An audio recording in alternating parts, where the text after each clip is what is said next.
Assalamualaikum warahmatullahi wabarakatuh. Para pemirsa dan pecinta kajian tafsir ayat-ayat psikologi dimanapun Anda berada. Sebagai pengantar tentang tafsir ayat-ayat psikologi, marilah kita ketahui bersama bahwa Al-Quran merupakan sumber hukum Islam pertama atau tertinggi di dalam acuan bagi umat muslim. Sebagaimana kita ketahui bahwa Al-Quran dan Sunnah Nabi adalah dua sumber hukum utama di dalam agama Islam yang mana kita pegang teguh, maka kita akan selamat bahagia tidak hanya di dunia tapi juga di akhirat. Taraktu fikum amrayni lan tadillu ma in tamassaktum bihima kitabullah wa sunnatan nabi.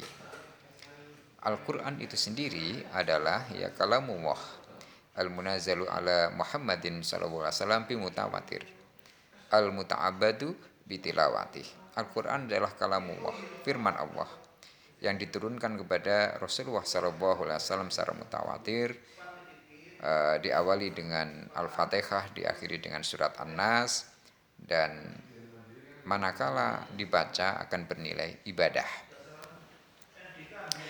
Al-Quran ini karena kedudukannya sebagai suku sumber hukum Islam pertama dan yang utama, maka harus kita pahami bersama kedudukannya antara satu sisi Al-Quran sebagai firman Allah dan sisi yang lain respon terhadap wahyu atau tanggapan umat muslim mukmin ini terhadap isi kandungan Al-Quran. Nah, berangkat dari ini maka motivasi metode pendekatan antara umat satu dengan umat muslim lainnya sangat akan berbeda sehingga menimbulkan penafsiran atau hasil pemahaman terhadap Al-Quran yang berbeda-beda pula. Dan ini yang menunjukkan fakta di lapangan, akhirnya ada pengklaiman yang paling benar bagi segolongan umat yang lain. Di satu sisi juga yang lain mengklaim yang paling benar juga, sehingga tidak menafikan, akhirnya muncul kontra antara satu golongan dengan golongan yang lain. Di dalam ilmu tafsir kita mengetahui bahwa tafsir ini berasal dari kata fassara yufassiru tafsiron. Nah, yang berarti menjelaskan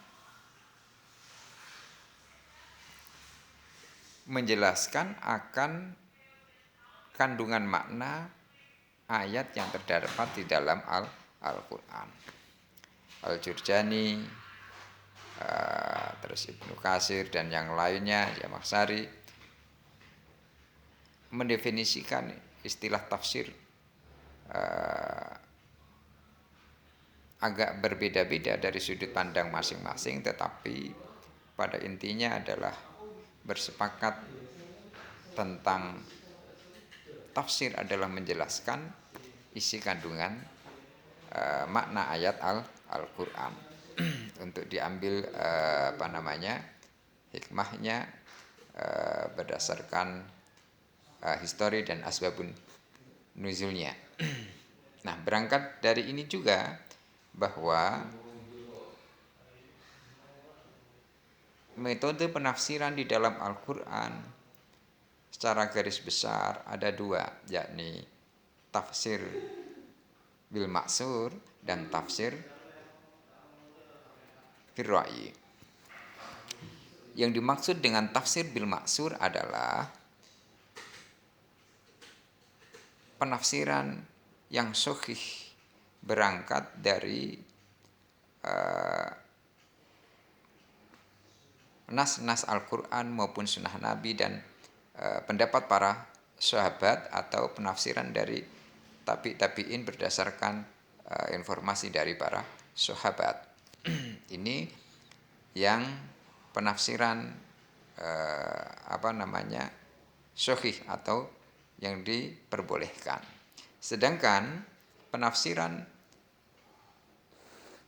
birra'yi adalah penafsiran seorang mufassir berdasarkan istimbat akalnya saja sesuai dengan kemauan si penafsir sebagaimana yang dilakukan oleh para kaum Mu'tazilah, dan ini sangat dilarang oleh agama Islam.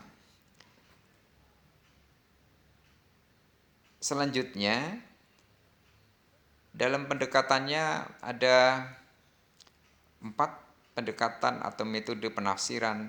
Di antaranya adalah penafsiran secara tahlili atau analitis, penafsiran secara ijmali atau global, penafsiran secara tematik, dan penafsiran secara analitis. Nah, yang dimaksud dengan penafsiran secara ijmali global ini adalah penafsiran yang secara umum ringkas tentang kandungan makna di suatu ayat Al-Quran. Sedangkan penafsiran secara tematik adalah menggolongkan beberapa ayat atau surat yang ayat-ayat di dalam surat yang ada dalam Al-Quran itu tentang suatu topik tertentu. Sedangkan penafsiran secara tahlili atau analitik adalah bagaimana menganalisis suatu ayat berdasarkan nas-nas tertentu, ayat demi ayat untuk nanti disimpulkan. Di samping juga ada penafsiran secara muqarron, pembanding ya, perbandingan antara ayat satu dengan ayat-ayat yang lain. Pada penafsiran Al-Quran tentang suatu ayat psikologi ini, teman-teman nanti diawali dari menghadirkan sebuah teks ayat tertentu sesuai dengan topik, seperti topik proses penciptaan manusia, topik tentang jiwa, topik tentang hati, topik tentang proses belajar, topik tentang